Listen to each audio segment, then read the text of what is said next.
panjangnya perjalanan dan padatnya kendaraan atau manusia, sehingga biasanya jamaah itu melakukan sholat di perjalanan mereka. Dimanapun mereka berjumpa untuk sholat, di sanalah mereka sholat. Kemudian jamaah bergerak ke Musdalifah untuk bermalam di Musdalifah tersebut. Jadi itu amalan yang dilaksanakan pada hari Arafah. Kemudian para jamaah haji, mereka setelah mereka bermalam di Musdalifah, maka pada hari 10 Zulhijjah mereka melaksanakan 4 amalan. 4 amalan ini adalah melempar jamratul aqabah. Kemudian setelah itu mereka tawaf, tawaf, sa'i dan tahallul. Tawaf, sa'i dan tahallul. Tawaf ini disebut dengan tawaf ifadah. Jadi 4 amalan besar yang dilaksanakan oleh jamaah haji di waktu 10 Zulhijjah tersebut. Yang pertama mereka melempar jamratul aqabah, yang kedua mereka tawaf, yang ketiga mereka sa'i, yang keempat mereka tahallul. Dan 4 amalan ini kata Nabi Muhammad SAW, silahkan didahulukan manapun yang mereka bisa lakukan. Mereka boleh dari melempar jamratul aqabah, boleh tawaf dulu. Ini Rasulullah SAW mengatakan silahkan dikerjakan dan tidak jadi masalah.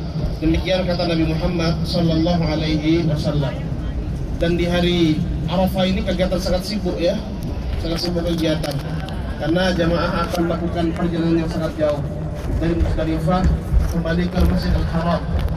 Dan ibadah haji itu dia menggabungkan 2 amalan, yaitu tempat halal dan tempat haram. Dan tempat halal ini adalah Arafah. Arafah ini adalah tempat halal. Adapun tempat haramnya itu adalah Masjidil Haram.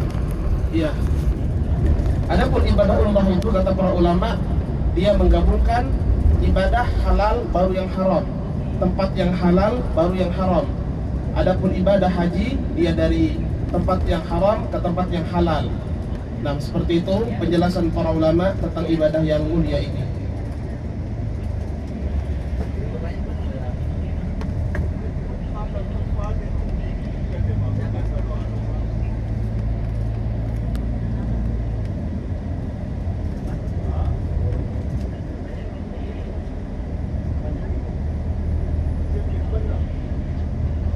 Ini bisnis seluruhnya seperti kita, mereka ziarah masyair haji, ziarah tempat-tempat haji.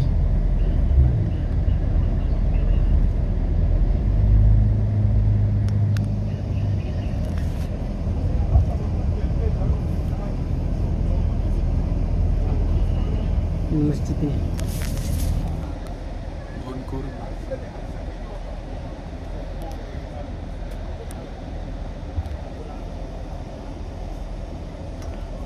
Indonesia nggak bisa turun ya, jenis tanahnya. beda cuaca. Indonesia lembab.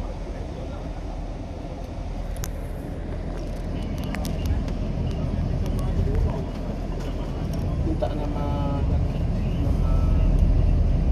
Amrin ya? Muhammad Amrin.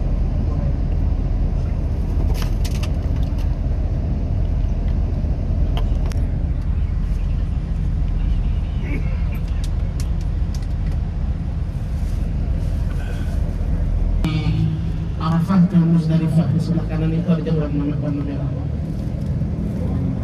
Itu jalur pejalan kaki.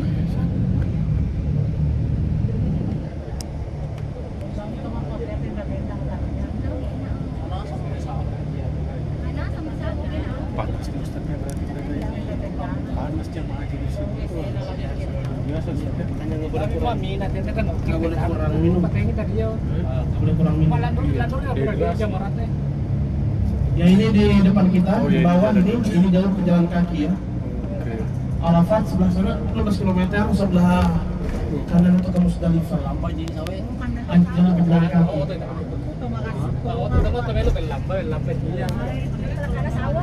Terus dia muter-muter gitu Ustaz. Muter-muter dia jalan maksudnya. Sudah difasang. Tapi jalan kaki lebih cepat daripada naik kendaraan. Berapa kilo Kalau jaraknya? macet. Berapa kilo jaraknya dari sana? Ada sekitar 6 kilo. Lumayan juga Ustaz. Rata-rata orang haji itu kan lansia. Oh, tapi kan bisa naik itu Ustaz ya kan dari saya. Cuman macet. Macetnya luar biasa. Makanya kan dimarahin kemarin Indonesia kan, kenapa kalian menghajikan lansia? Ya kan, kalau dengar pernyataannya gitu. Betul. Apa? Gak istiqomah, gak ada kemampuan. Ustaz ya. Ya, kecuali sistem sudah benar semua, insya Allah enggak. Cuma sistemnya ini berantakan sistemnya. Sistem Indonesia ini yang berantakan. Iya. Beda Malaysia. Malaysia tuh dapat penghargaan dari Arab Saudi. Bagus Ustaz ya. Iya. Padahal tuh mereka 60 tahunan tuh mereka. Masa daftarnya 60 tahun di Malaysia. Semenjak dia bayi daftarkan haji deh, 60 tahun baru bisa haji.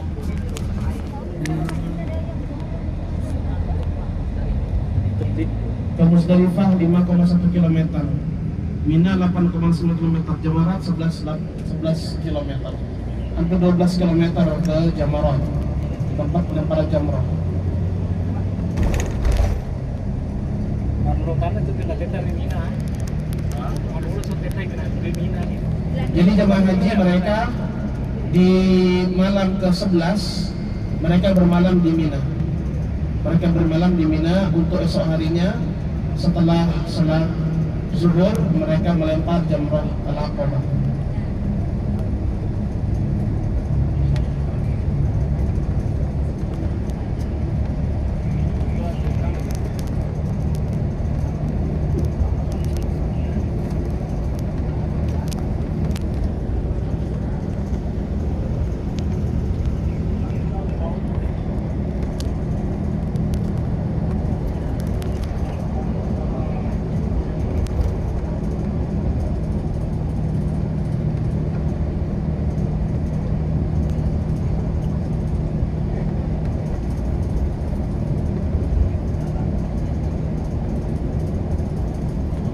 Kaki semuanya. Jadi yang jalan kaki lebih cepat sampai daripada yang naik kendaraan.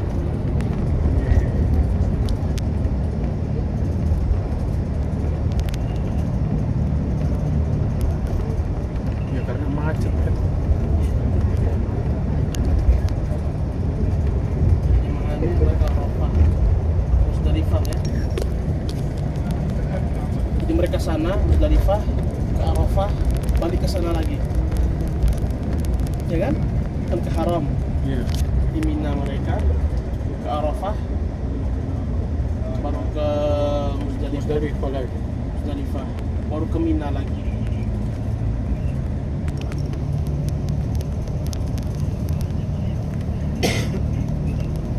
Badan fisik. Iya. Lebih ini haji Ustaz ya. Capek. Capek.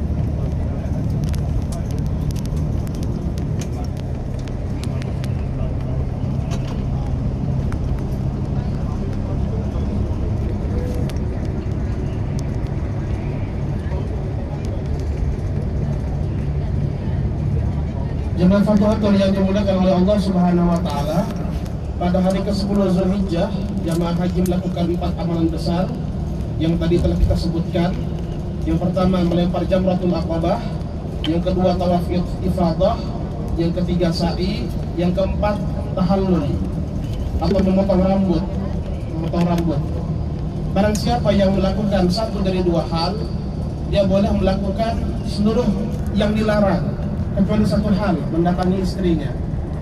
Ya, tapi kalau dia sudah kerjakan seluruhnya, maka halal baginya seluruh hal. Jadi dia boleh kembali memakai pakaian. Karena itu jamaah haji mereka setelah selesai melakukan 4 amalan tersebut, mereka di malam harinya sudah bisa berpakaian biasa. Yang biasa. Ini Musdalifah, di sebelah kiri itu ada stasiun keretanya. Di sebelah kiri kita ini stasiun keretanya. Jadi layanan VVIP di sini sebelah kiri.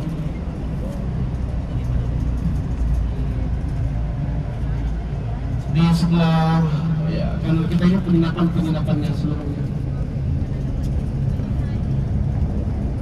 Musdalifah ada WC banyak di sini, demikian pula ada ya, tenda-tenda penginapan bagi jemaah umrah untuk bermalam di Musdalifah.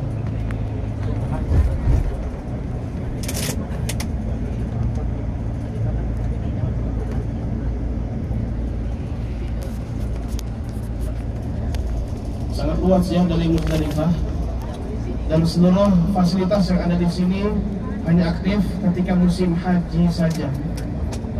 Adapun setelah musim haji, ya dibiarkan seperti ini.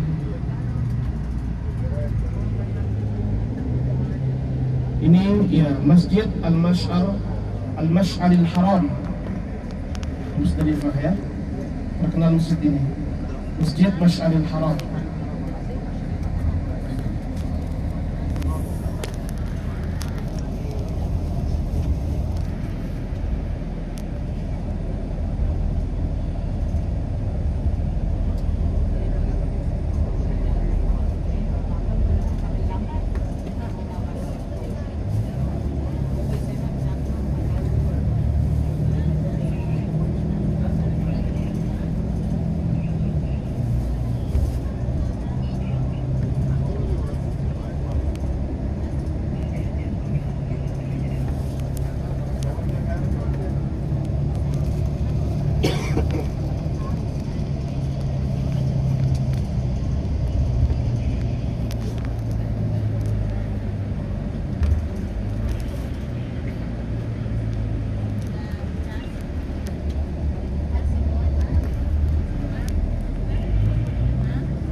Di sebelah kanan kita jalan pejalan kaki menuju ke Mina, sebelah kanan.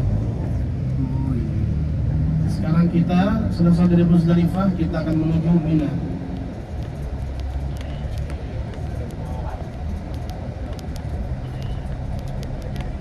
Jarak Mina dari tempat kita ini sekitar 2 km. Dan di sebelah kiri kita itu jalur tren ya, jalur tren untuk jemaah VVIP atau undangan kerajaan. Jadi mereka dari satu tempat ke tempat yang lain berpindahnya itu menggunakan layanan khusus untuk ya, tamu undangan Raja Arab Saudi. Ini stasiunnya di sebelah kiri kita. Ini stasiunnya sebenarnya. Dari Mina. Sana-sana tuh kemah. Ini kemah-kemah juga ini tadi. Ya ini kemah-kemahnya.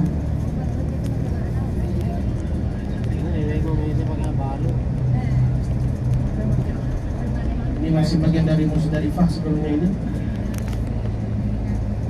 Ada Mina mana ini tuh orang deh.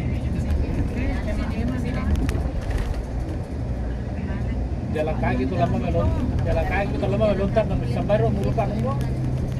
Jalan kaki itu lama melontar dan bisa dirubah ke mana ya?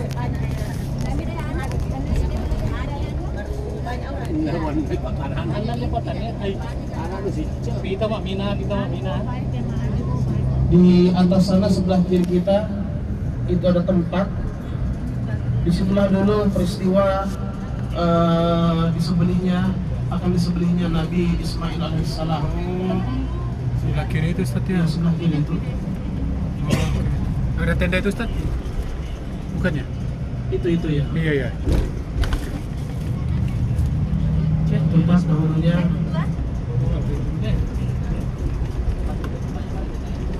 Ini jauh lalu ya, tren tadi masih.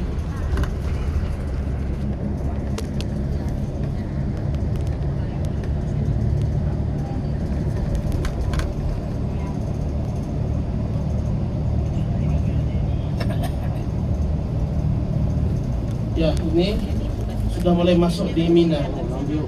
Ini awal dari Mina, mulai dari sini. Pada mana kali boleh Jadi ada jalan khusus tren digunakan di sini.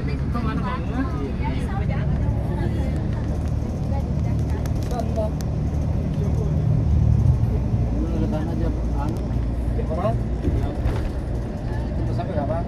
Bilang dulu dapat tadi aku ya. Ini tenda-tenda Mina seluruhnya dipakai bermalam oleh jamaah haji di hari ke-8 dan demikian pula di malam ke-11, 12 dan 13. Di hari ke-11 dan 12, demikian pula 13, jamaah haji melempar seluruh dari Jamratul Aqabah yang paling besarnya, Jamratul Wusta yang pertengahannya, dan Jamrah Sughra yang kecilnya itu dilempar pada 3 hari tersebut. Afwan, tadi saya salah sebut tadi, ini tempatnya ini. Tempat pembelian Nabi Ismail alaihissalam. Oh, yang ada tandanya. Yaitu yang ada kubah kecil warna iya. batu. Nah, di situ peristiwa dari akan disembelihnya Nabi Ismail alaihissalam oleh ayahanda beliau Nabi Ibrahim alaihissalam. Masya Allah. Kubah Itu tadi. yang kubah itu. Kubah kecil. Taruh kalau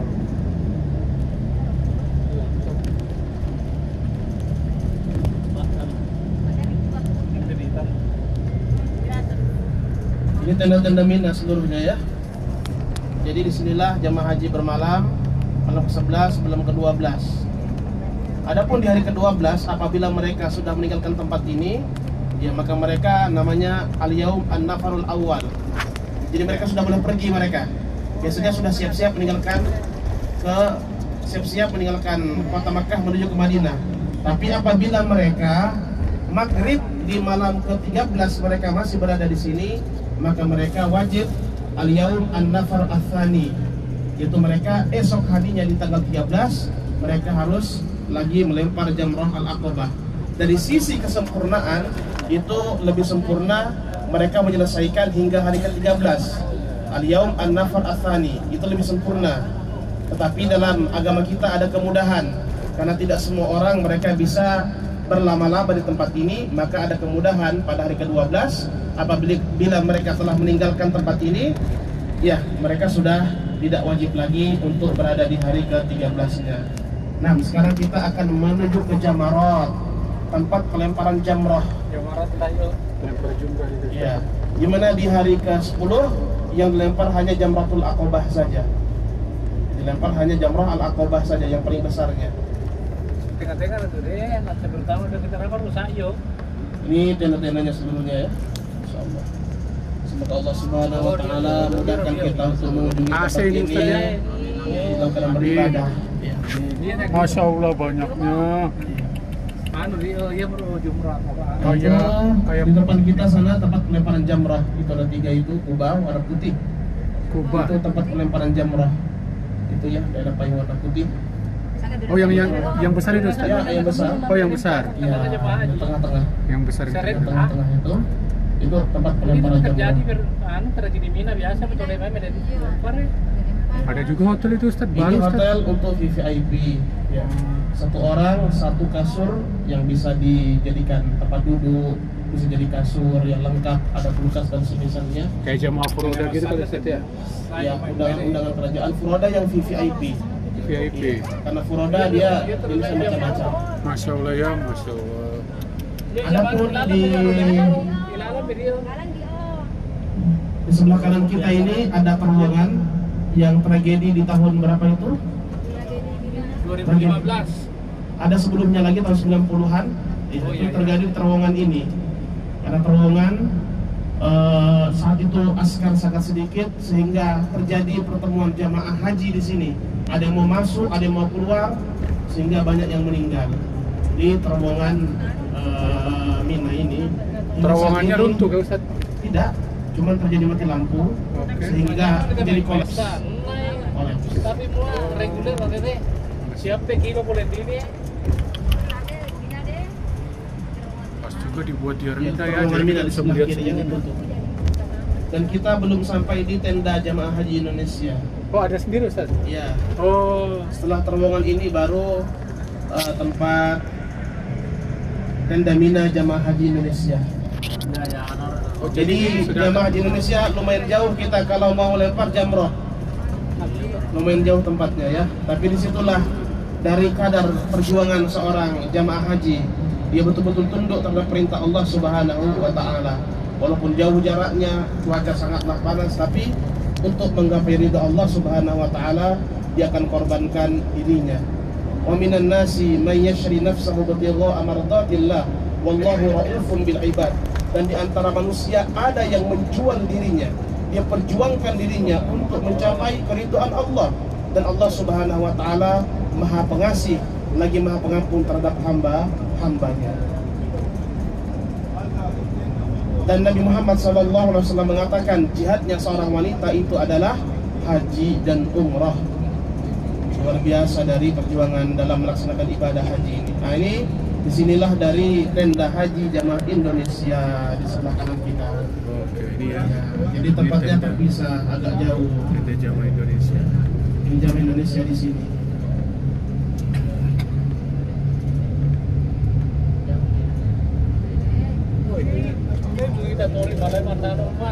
Semoga Allah Subhanahu wa Ta'ala mudahkan kita ke tempat ini ya dalam keadaan haji dan umrah.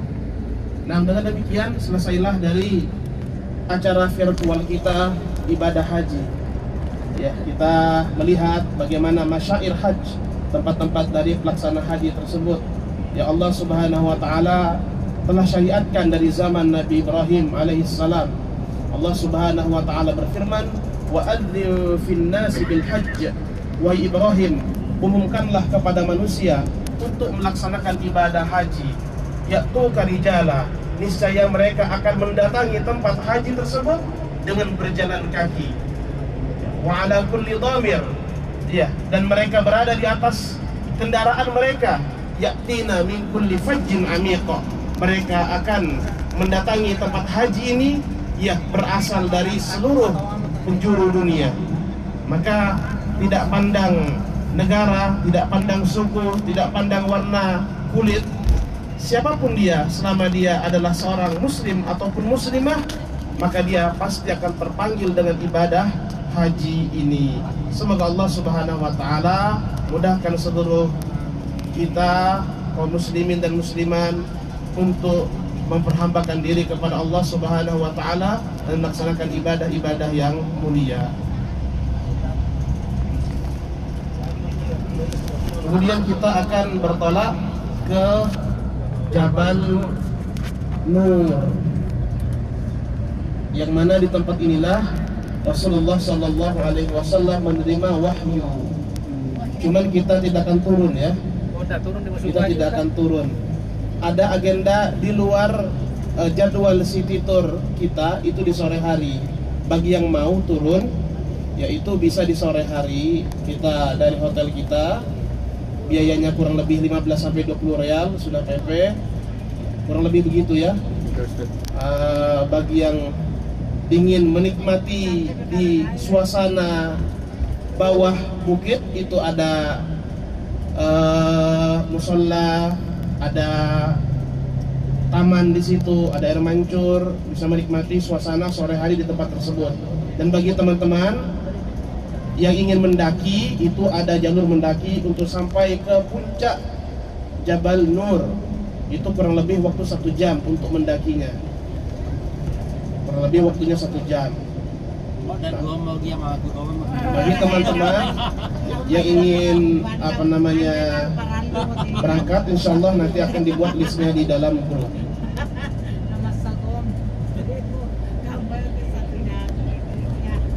Jabal Nur ini mengisahkan tentang bagaimana Rasulullah Sallallahu Alaihi Wasallam sebelum diutus menjadi seorang nabi dan rasul, beliau Sallallahu Alaihi Wasallam bertahannuts, menyendiri, meninggalkan hiruk pikuk kota Madinah yang saat itu masih menjadi kota musyrik, yang mana di sekeliling Ka'bah sendiri itu ada kurang lebih 360 berhala yang ada di situ. Dan berbagai macam praktek dosa ada di kota Makkah di saat itu. Ya, ada perjudian, ada perdukunan, ada zina, ya seluruh dari berbagai macam kemungkaran itu dikerjakan oleh orang-orang musyrik. Mereka kerjakan. Karena itulah Nabi Muhammad SAW menyendiri, ya, datang menuju ke Jabal Nur.